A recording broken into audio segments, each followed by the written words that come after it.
Hello friends, ఈరోజు మనం మాట్లాడుతోంది రామాయణ గ్లిమ్స్ గురించి. హానెస్ట్‌గా చెప్పాలంటే ఎక్స్‌పెక్టేషన్స్ స్కైలో ఉన్నాయి. కానీ అవుట్‌పుట్ మాత్రం గ్రౌండ్ కూడా టచ్ చేయలేదు. ఫస్ట్ రియాక్షన్ ఏంటి అంటే where is the wow factor? ఎందుకంటే ఈ లెవెల్ మైథలాజికల్ ప్రాజెక్ట్‌కి మినిమమ్ గూస్ బంప్స్ కావాలి.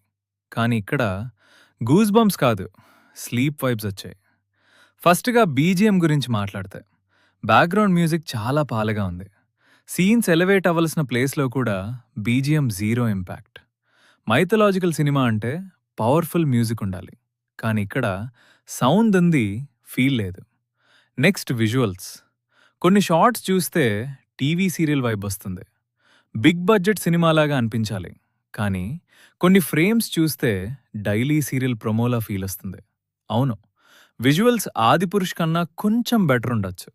కానీ క్వశ్చన్ ఏంటి అంటే బెటర్ దాన్ బ్యాడ్ అంటే ఆటోమేటికలీ గుడ్ అయిపోతుందా? Answer simple, no. ఇక్కడ మెయిన్ ప్రాబ్లం ఏంటి అంటే మేం ఎక్స్‌పెక్ట్ చేసింది ఎపిక్ స్కేల్, కానీ వచ్చింది యావరేజ్ అవుట్‌పుట్. కాస్టింగ్ విషయంలో రణబీర్ కపూర్, సాయి పల్లవి, యష్ లాంటివి స్ట్రాంగ్ యాక్టర్స్ ఉన్నారు. పొటెన్షియల్ ఫుల్‌గా ఉంది. కానీ గ్లిమ్స్‌లో మాత్రం ఆ పొటెన్షియల్ ఎక్కడా కనిపించలేదు. పర్ఫార్మెన్స్ గురించి చెప్పడానికి కూడా గ్లిమ్స్‌లో ఎనఫ్ మూమెంట్స్ లేదు. ఇంకా బిగ్గెస్ట్ ఇష్యూ ఏంటి అంటే ఈ టైప్ సినిమాలో ఫస్ట్ ఇంప్రెషన్ చాలా ఇంపార్టెంట్. గ్లిమ్స్ చూసిన వెంటనే ఆడియన్స్‌కి ఎక్సైట్‌మెంట్ పెరగాలి. కానీ ఇక్కడ ఎక్సైట్‌మెంట్ కాదు, డౌట్ పెరిగింది. ఫైనల్ అవుట్‌పుట్ ఎలా ఉంటుంది అనే టెన్షన్ స్టార్ట్ అయింది.